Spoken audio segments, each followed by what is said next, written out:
Bunyog, bunyog, halikan na kasama ka. Bunyog, kapag buklod ay may pag-asa. To host other Pogo companies. No? In fact, if you look at when we went there to inspect, there were 14 villas in that facility. Apparently, the 14 villas are meant for the 14 owners or 14 masterminds of the Pogo companies, whether it's Hongsheng and Zunyu One. And they were still there from the time the villas were built and from the time it was raided the second time. The owners and the masterminds were there. They just managed to escape because of the tunnels. So in other words, if you look at the time series, they were there from start to end. No? Yeah. That puts them in connection with the two companies. Yeah. Okay. So my next question is, you've called for the banning of Pogo for years now, right?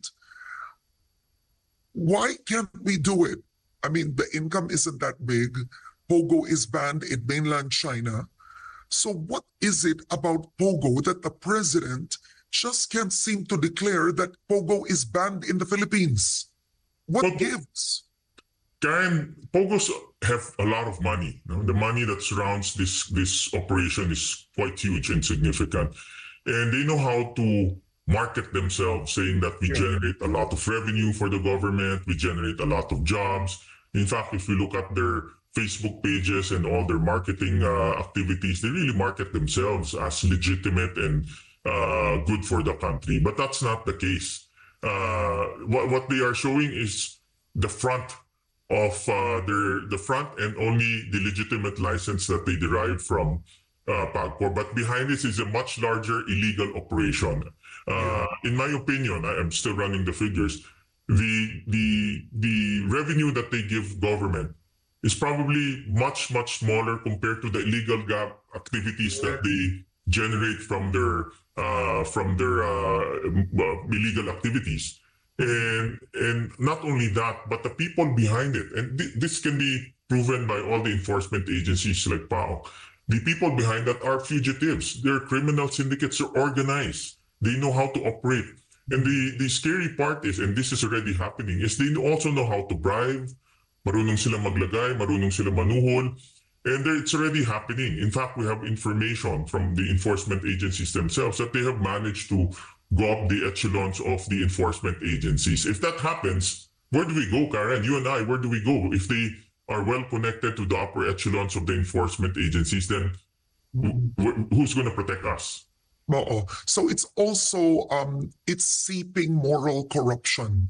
There's also that issue, right? Correct. So my question is, during the time of former President Duterte, that was the birth of Isabong. So it took him a while to actually make Isabong illegal. It was almost by the end of his term.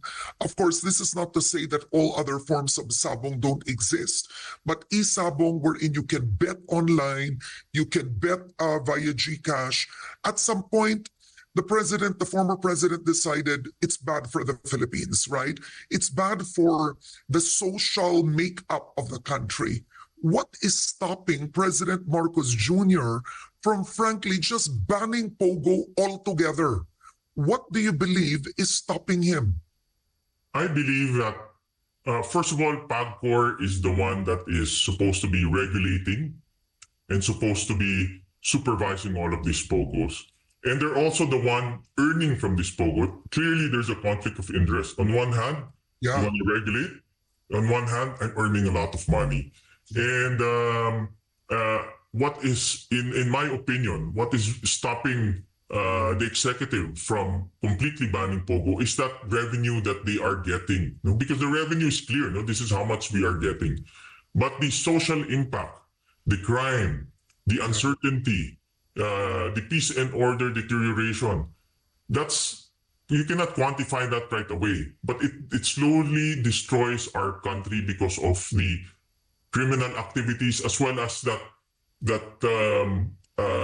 corruption that is happening already at the higher echelons of our enforcement. And we've seen that. We've seen, for example, drugs. I think narco politics and narco activities is well documented. and how these drug lords can corrupt the higher echelons of the enforcement agencies, and it becomes a very difficult situation for the country because you cannot stop them if they have people all over the place. Okay.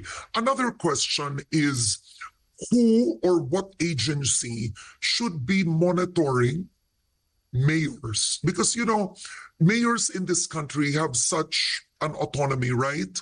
Parang if mayor ka ng isang lungsod, it's your little kingdom. Correct. So this isn't the first. Let's put together, let's say, the Arnulfo Teves story, wherein it was brought to light just all the private army he's had in that province for so long, right? How he had allegedly manned and owned the police force in the area. And here you have a sitting mayor who actually is, who has Pogo operations under her very nose, right? Allegedly, sources say the lifestyle of this mayor is also on the extremely high end. So I want to ask, let's say, as a taxpayer, who is watching over the mayors? Well, Karen, unless there's somebody who escaped, unless there's a whistleblower, right? Unless there's a raid, that's the only time illegal activities are exposed. But this doesn't have to grow this big if which agency should be looking at mayors? Well, Karen, talking about lifestyle, in the hearing, it came out that she owns a helicopter. So it just goes to show her propensity to spend. And to answer your question, it's the ILG who should supervise all the local officials. But admittedly, mayors have a lot of latitude and a lot of powers. And they are elected there to look after public welfare of their locality. And in this particular case, she should have been very observant and very alert that this big facility, only a few meters away, this is not kilometer, we're talking about just a few meters away, less than 300 meters away from your municipal hall. You see busloads of foreigners in and out.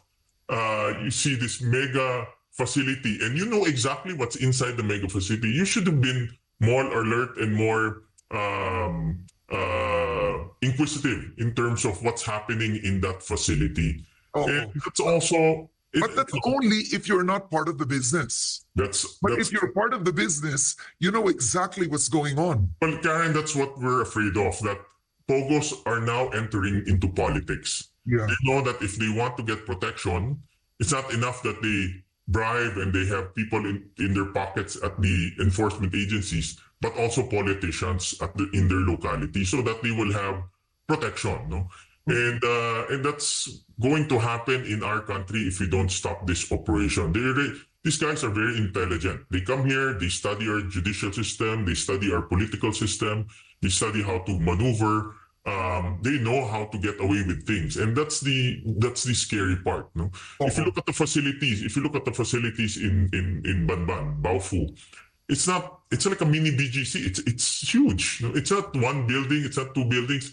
It's several buildings. I think it's about 4 or 5 buildings with a shopping mall and 14 villas. Inside the facility. It's a huge facility, and it's well funded. And that's also one we're looking at. Where did the money come from? Yeah, I'm very, very sure that there's a money laundering angle in this problem, because we couldn't find traces of where the money came from. We looked at all the financial statements, and there's no trace of the money. So it's coming from somewhere not written in the books. So one kudos to those who raided actually the facility. Was that the local PNP who raided the facility? No, it's PAOK. It's the Presidential Anti-Crime Commission. So that's good work on PAOK for actually the raid opened all of this. What is the standing of that facility now, Senator? Well, right now, it's secured by PAOK. In human trafficking crimes, government can seize the facilities, and in fact, if proven in court, the government can actually take it in their possession and use the facilities. But that's on the other side. We're happy that PAOK's doing that, but PAOK is only 40 in terms of manpower. Yeah. Apparently, they're also surveilling many activities like this all over the And country. at least Pogo hasn't gotten to PAOK. Because if Not Pogo yet. had gotten to PAOK, that would not have been raided. Yes, well, not yet, at least, no. Yeah, And I believe that they're very determined to stop pogos and then make sure that the criminal activities are halted. But then again, no, like I said, pogos, these are well funded, well organized, well connected. At this point, we heard also from information that they have managed to make themselves well connected, and it's really very scary at this point, because once these guys get a foothold of our personalities, whether politicians, enforcers, then we have nowhere to go. And that's the scary part. So my next question now is with Mayor Alice Guo. If you're a congressman, you're a representative, like the Arnulfo Teves situation, we've seen it, how the lower house did the process of calling him, inviting him, showing up, etc. At the end of the day, he was expelled, right? There's a process.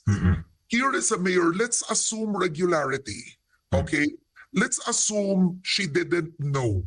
But that's also, that's an issue of negligence, right?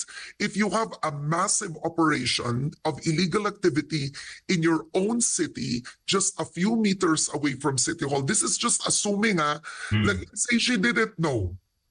What happens to mayors like that? Can they be dismissed? Can they be expelled? Who removes them from office? In this particular case, DILG should conduct the investigation. Yeah. They should get all the information, analyze the information, and apparently, according to them, file a case at the ombudsman. And the ombudsman will take those pieces of evidence and either suspend or either conduct its own investigation. So that's the process for mayors and the executive branch, because in this situation, Senator, shouldn't that person be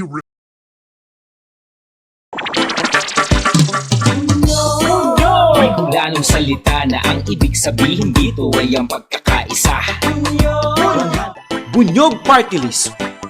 Halika na, Bunyog Party List ka na. Halika na, Bunyog Party List ka na.